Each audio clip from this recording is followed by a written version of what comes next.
So what I'm going to do today is read an essay that I wrote on schizophrenia, and I'm going to go ahead and get started now. There are numerous ways of defining schizophrenia. It seems safe to say that it is indeed a serious mental illness as well as a severe psychotic disorder. Plenty of times it is debilitating to the patient, and it may significantly worsen their quality of life, especially when left untreated. Around 2,400,000 citizens of the United States have schizophrenia. Males tend to exhibit symptoms from the age bracket of their later teenage years to their early 20s. For females, the age range tends to span from their 20s to their early 30s. Some neurochemical theories of schizophrenia have linked the disorder with two neurotransmitters, which in and of themselves are also known as electrical impulses and chemical messengers. At the synaptic level, dopamine plays a role in the symptoms experienced by those with schizophrenia.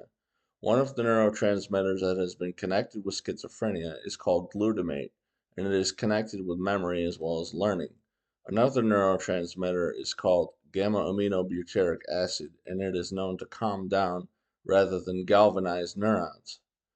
Within the field of psychiatry and/or clinical psychology, it is more or less speculated that the culprits of schizophrenia range from one's neurochemistry to their genetic makeup as well as the environment to which they are subjected and/or exposed. Medical devices designed to detect or read one's neuroanatomy have found that the brain afflicted with schizophrenia tends to have structural abnormalities. Schizophrenia has been defined as a multifaceted neurological disorder. It exists within the central nervous system. It has also been described as a bifurcation of the numerous aspects of the thought process, meaning the various faculties of the psyche tend to split in the person afflicted with this condition.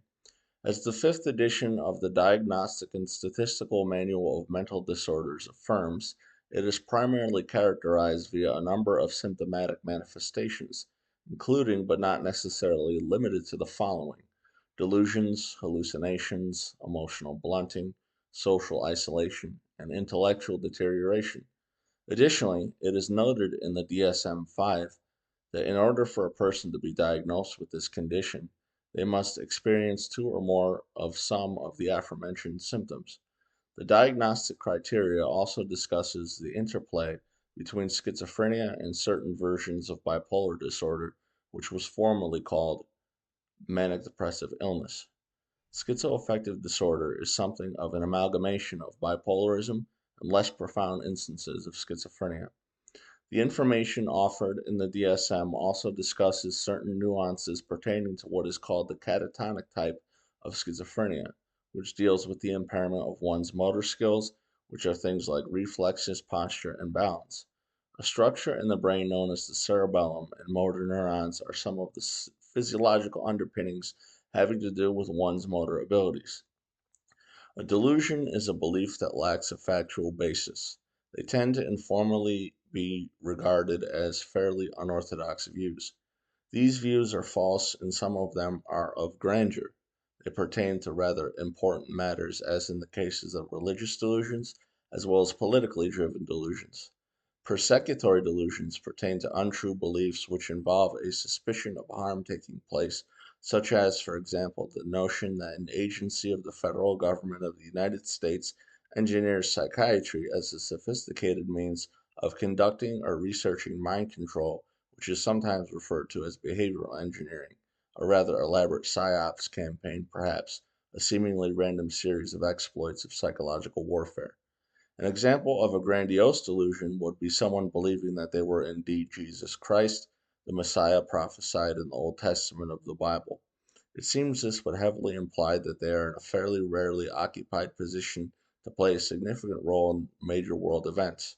They might perceive themselves as instrumental to the grand scheme of things in what may transpire at the end times. A hallucination is a sensory perception that occurs without external stimuli. Hallucinations can take place via any of the senses. They can be visual, auditory, hearing, olfactory, smell, gustatory, taste, tactile, touch or feeling, proprioceptive, the body's awareness of where it is in space, thermoceptive, perception of temperature, nociceptive, sense of pain, chronoceptive, perception of time, or equilibrioceptive, sense of balance. Hallucinations are false sensory perceptions and they do not exist outside the mind of whoever is having them. An example of a hallucination is someone hearing voices instructing them to perform tasks, which would be classified as an auditory hallucination. An example of a visual hallucination would be the erroneous sensory experience of shapes in one's visual spatial perception, such as someone with schizophrenia seeing a faint, lightly colored quadrilateral or simply a white rectangle when what they're seeing does not actually exist. When the patient afflicted with schizophrenia is floored or symptomatic, they experience what is called psychosis, which is a term that refers to a break from reality. Psychosis could be based chiefly around the schizophrenic buying into simple to elaborate fictitious views, mild to overwhelming false sensory perceptions, or a combination of the two. The common treatment for schizophrenia utilized by psychiatrists tends to be antipsychotic medication, which among the second generation antipsychotics usually are dopamine and serotonin antagonists. Serotonin has been connected with depression as well as anxiety and is considered the brain's feel good chemical. Dopamine is known for its function of engineering crucial emotional reactions.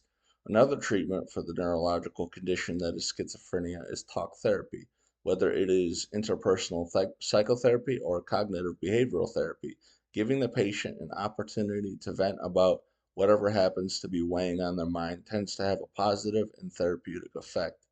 Within the context of cognitive behavioral therapy, it is especially important for someone with a mental disorder or severe schizophrenia to learn methods, techniques, and tactics of coping with delusions, hallucinations, and so forth.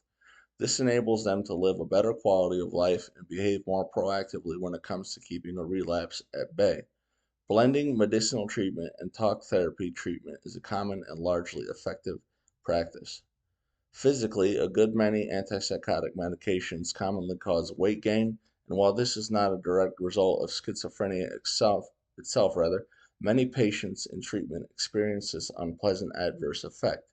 Developing disciplined diet and exercise is a method of addressing the weight gain associated with many psychotherapeutic medications.